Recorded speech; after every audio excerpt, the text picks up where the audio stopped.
Good morning, Mr. Mayor and members of the Wichita City Council. My name is John Todd. I live at 1559 Payne here in Wichita, Kansas. It is good seeing young people here today. We've got some members of the Sedgwick County Teen Republicans and members of the Mayor's Youth Council. It's good to see young people involved in taking interest in city government. Since the Douglas Place project involves the formation of a private-public partnership involving a massive public financial incentive package commitment, I urge you to hold a regular public hearing as part of the vetting process before you approve the letter of intent you're considering today. One needs to ask, why is a project of this magnitude on such a fast track? We are told that the developers have a short deadline to perform on their option contract to purchase the subject property. In protecting the public's interest portion of this proposed private-public partnership, does the city have a copy of the developer's option contract? Is it available for public inspection? During several public meetings on downtown redevelopment, I heard the Goody Clancy team members state that future downtown projects would rely more on private investment funding than on public funding incentives. How large is the gap funding the developers are asking the public to fill to make the Douglas Place project economically feasible?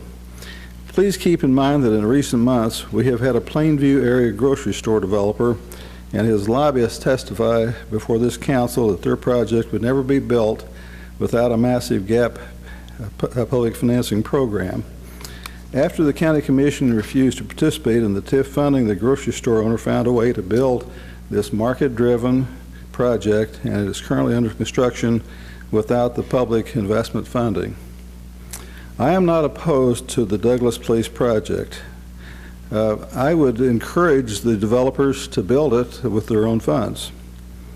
I am concerned about the public incentives that they're asking for.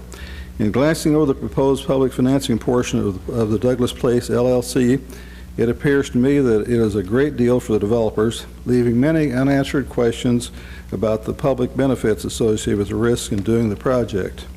The $3.3 million TIF funding diverts future tax money away from city and county funding for fire and police protection, plus money away from our school district that's needed to educate our children. The CIP funding of $4.2 million through public-backed general obligation bonds to pay a portion of the parking garage and the urban park that provide tremendous financial benefits to the developer with little cost.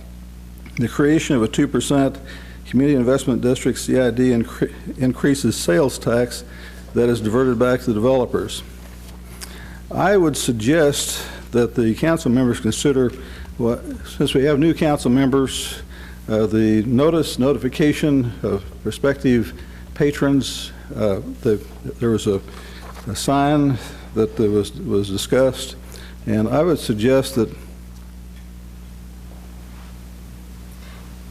we revisit that and require adequate signage at the place of point of purchase before someone makes a decision on whether to do business with the hotel. This is my suggestion. State and federal historic tax credits to the developer are part of the developer's equity investment in the project. 75% of the transient guest tax revenue generated by the hotel diverts back to the developer. I don't believe this is a level playing field for other hotels in our community. If you extend this type of benefit to one hotel, you need to extend it to all the hotels in town. Mention is made of $1 per year lease for 5 years. The city's last $1 per year investment for 99 years in a downtown project makes one question this item. The project financing is creative. It is a masterpiece of the developer's layering of incentive programs. This layering and leveraging of programs is beyond what I think any member of the state legislature could ever conceive or think about when they were considering the legislation, incentive legislation. The program, the layering, appears to net tremendous financial benefits to the developer. I have admiration for the developer's expertise in structuring a sophisticated real estate transaction for their own benefit.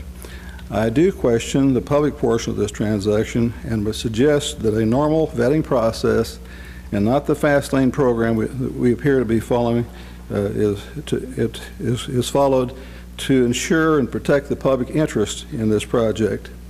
You should require a public hearing and time for public vetting of this project before approving today's proposed letter of intent for the Douglas Place project.